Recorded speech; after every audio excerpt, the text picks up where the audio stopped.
The second distinctive is this culture of discipline. This is a difficult one. This is the daily grind of discipleship. This is heightened expectations and daily accountability that you bring to the lives of children who oftentimes aren't used to it. Think for a moment for a child that has gone through a system where they can show up maybe 70% of the time, do very little work, be fed for free, and be promoted to the next grade.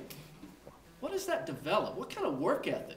And they come here, and oftentimes it's a culture shock, and we have to reverse that trend and say that's not an option. I can't tell you the amount of times a transcript from another school has said one thing, like Algebra 2, and they can't do basic math. There's something wrong.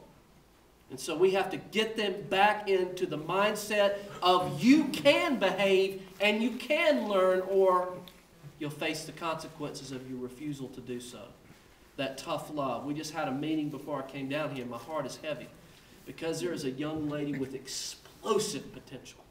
But I see where she's headed if she doesn't reverse it. And the options for her life are extreme. But the opportunity is here for her to change. Connie Edwards, our math teacher, probably personifies this the best way for me. She teaches junior high and high school math. And she came to me years ago when she came on board. She said, "Carl, we need an AP calculus track." And I remember smiling and saying, "You're right, we can do that." Just thinking, how in the world are we going to do that? You know what? She's teaching her first calculus class this year. It's taken years. It's just a handful. I think there's 4 kids in the class. But here's the thing about Connie. She said to me one day, her kids went to Briarwood. She said, "Carl, if I expect anything less than the kids of Restoration Academy, that is the ultimate act of prejudice." Now, she realizes they have to overcome more. So what does that mean? She cooks bread and brings them in during lunchtime. She keeps them after school. She grades their homework assignments every night and gives them feedback the next day.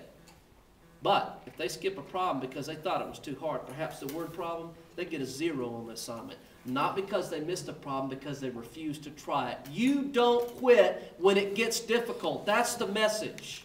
You keep trying. You can succeed. Of course, it's in all the programs here, and I wanted Coach Coker to be here today. He is truly our Renaissance man. He is driving the bus today. He teaches band and choir and coaches and teaches a Bible class. We laughed. We said, when we ever get our lunchroom, we're going to put a hairnet on him and let him serve. He does everything, but he's just the heart.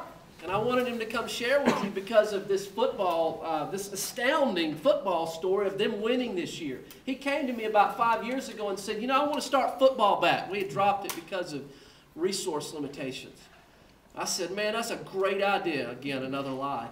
And I said, I got 3 obstacles. You got to find a field, you got to find a league, and you got to find some money because we don't have any of that. I said, I was thinking to myself, I'll see him in a couple of years. A couple of weeks, he comes back. Found a field, found a league, and developed a budget. I said, this guy's serious. I can't tell you what he's done in the lives of these young men. He stood upstairs on Sunday. We had this Restoration Academy Day. And he had a bunch of his players up there telling their stories of what they've overcome. It will absolutely astound you what these young men face in their lives. And I'll share some of those stories as we go. But my proudest moment this year wasn't, I won't tell you whether or not we won or lost. We were traveling to Decatur to play Pat Dye's son-in-law's team. That's intimidating enough. And we had 10 players that could travel. We had players suspended, players sick. And we just knew it was going to be difficult. And he had a team meeting. He said, those guys, their heads were down. We can't win. He said, it doesn't matter. Men show up. That's what we do. And you see, to tell that to Justin Piegler, who's standing there, and he's a senior, and this young man has not missed practice in 3 years, hadn't missed a day of school in 2. When he was 10 years old, his dad came home over Christmas, took him out to Toys R Us and McDonald's, dropped him off. He never saw him again. And Coach Coker stands in front of him and says, this is what men do. Men show up. Men show up when it gets tough.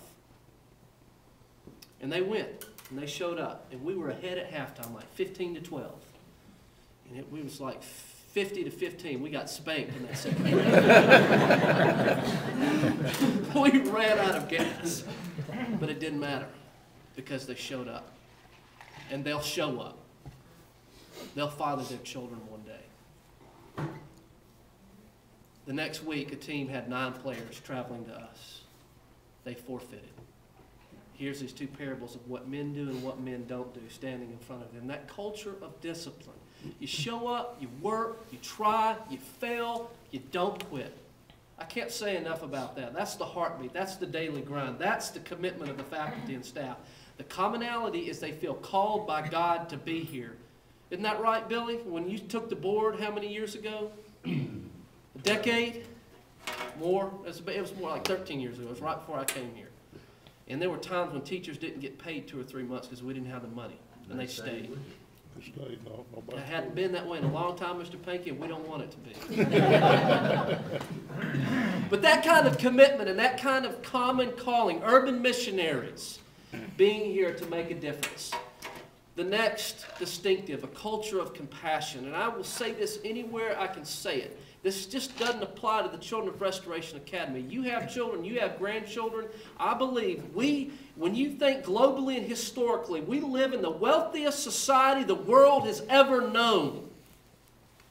And if we don't do something to intentionally point the hearts and the minds of our children to give and live for others, they will become narcissistic, selfish, self-focused people. I believe that, my own children included.